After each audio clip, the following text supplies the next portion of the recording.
Assalamualaikum warahmatullahi wabarakatuh. Apa kabar anak-anak hari ini?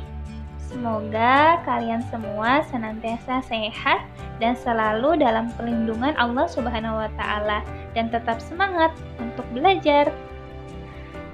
Hari ini, sebelum belajar, mari kita bersama-sama berdoa terlebih dahulu. Bismillahirrahmanirrahim. Rabbi zidni ilman warzuqni fahman waj'alni minas shalihin. Hari ini kita akan belajar mengenai surat Al-Fatihah. Hayo, siapa yang belum hafal surat Al-Fatihah? Baiklah, kita baca bersama-sama yuk surat Al-Fatihah. A'udzu billahi minasyaitonir rajim.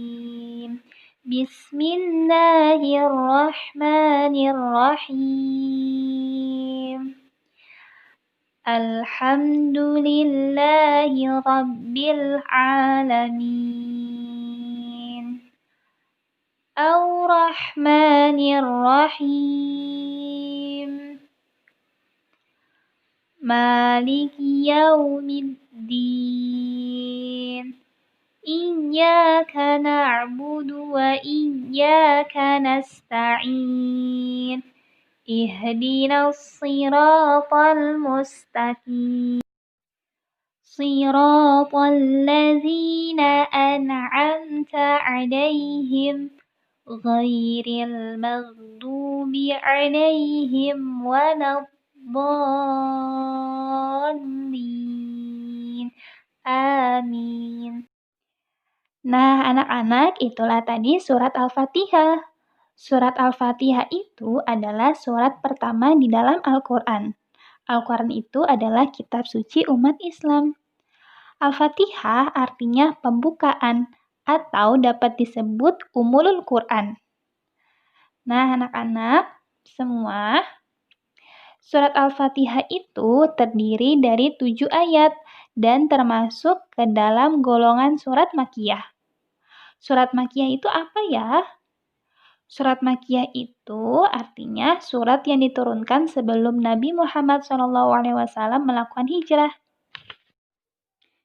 Nah, itulah beberapa penjelasan mengenai sejarah dari surat Al-Fatihah. Nah, kita akan bahas ayat per ayat. Di ayat yang pertama bunyinya adalah Bismillahirrahmanirrahim. Artinya, dengan nama Allah yang Maha Pemurah lagi Maha Pengasih. Pesan yang dapat kita ambil dari ayat pertama ini adalah kita senantiasa mengawali kegiatan dengan membaca basmalah.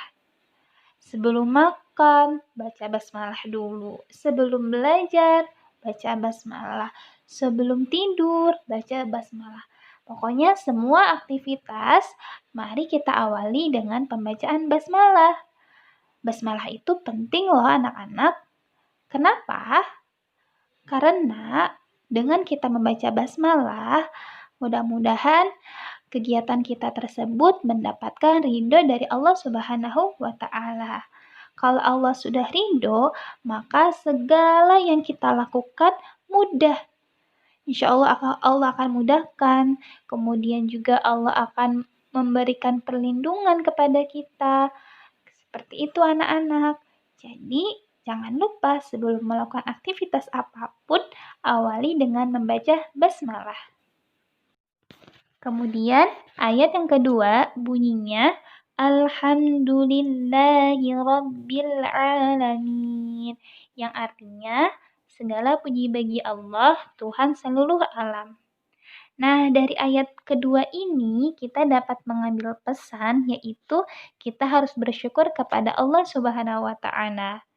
Kita harus bersyukur kepada Allah atas karunia yang sudah Allah berikan kepada kita, berupa nikmat sehat, nikmat diberikan kehidupan yang cukup, dan yang lainnya. Nikmat sehat itu pun termasuk. Jadi jangan lupa ucapkan rasa syukur kita, yaitu dengan membaca hamdalah atau alhamdulillahirabbil alamin.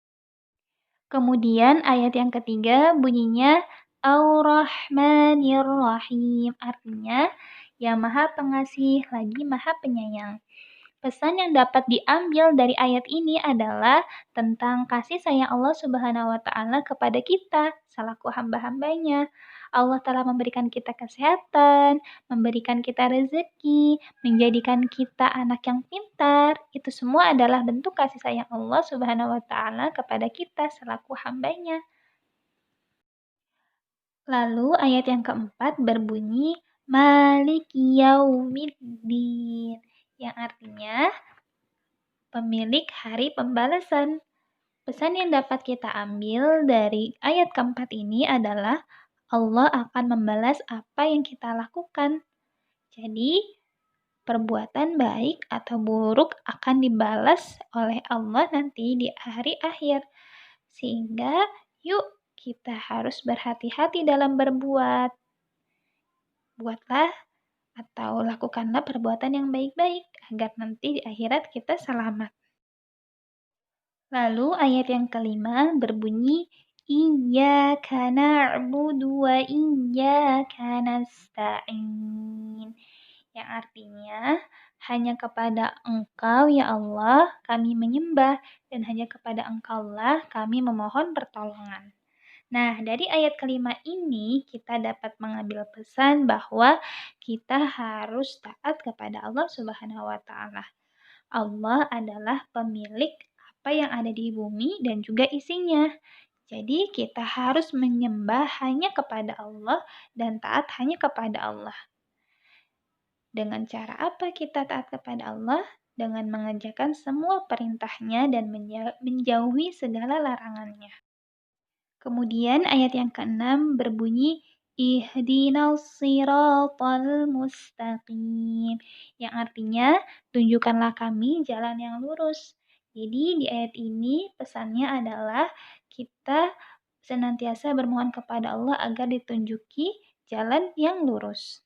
Dan yang terakhir ayat ketujuh berbunyi Siratal ladzina an'amta 'alaihim ghairil maghdubi 'alaihim waladdallin. Amin. Artinya, yaitu jalan orang-orang yang telah Engkau beri nikmat kepadanya, bukan pula jalan yang dimurkai dan bukan pula jalan mereka yang sesat. Nah, dari ayat ketujuh ini mengajarkan kita untuk senantiasa memohon hanya kepada Allah Subhanahu wa taala. Allah tempat kita memohon pertolongan dan petunjuk agar kita selalu di jalan yang benar dan mendapat perlindungan dari Allah Subhanahu wa taala dari jalan yang sesat. Nah, anak-anak, demikian video pembelajaran tentang surat Al-Fatihah. Semoga kita bisa memahami pesan dari surat Al-Fatihah ini dan menunjukkannya dalam kehidupan sehari-hari. Di antaranya dengan membaca basmalah sebelum mengawali kegiatan, bersyukur kepada Allah dengan menunjukkan atau mengucapkan Alhamdulillah, kemudian mengakui kasih sayang Allah dengan berkasih sayang kepada sesama manusia, kemudian berhati-hati dalam berbuat karena semua yang kita lakukan akan dibalas oleh Allah Subhanahu wa taala. Lalu kita juga harus taat kepada Allah Subhanahu wa taala. Dan yang terakhir, kita harus meminta pertolongan kepada Allah Subhanahu wa taala. Oke anak-anak, itulah tadi penjelasan mengenai surat Al-Fatihah. Ibu berharap anak-anak semua bisa menghafalkan surat Al-Fatihah ini dengan benar. Karena surat Al-Fatihah ini sangat penting loh. Surat Al-Fatihah ini adalah bacaan wajib ketika kita melakukan sholat. Oleh karena itu, semangat ya dalam belajar dan menghafalkan surat Al-Fatihah. Gampang kok, cuma 7 ayat. Kalian pasti bisa. Oke? Demikian pembelajaran hari ini. Mari kita bersama-sama menutup pembelajaran hari ini dengan membaca doa kafaratul majelis. Bismillahirrahmanirrahim. Subhanakallahumma wa bihamdika asyhadu an la ilaha illa anta astaghfiruka wa atubu ilaik. Alhamdulillahirabbil alamin. Sampai berjumpa di video pembelajaran selanjutnya. Wassalamualaikum warahmatullahi wabarakatuh.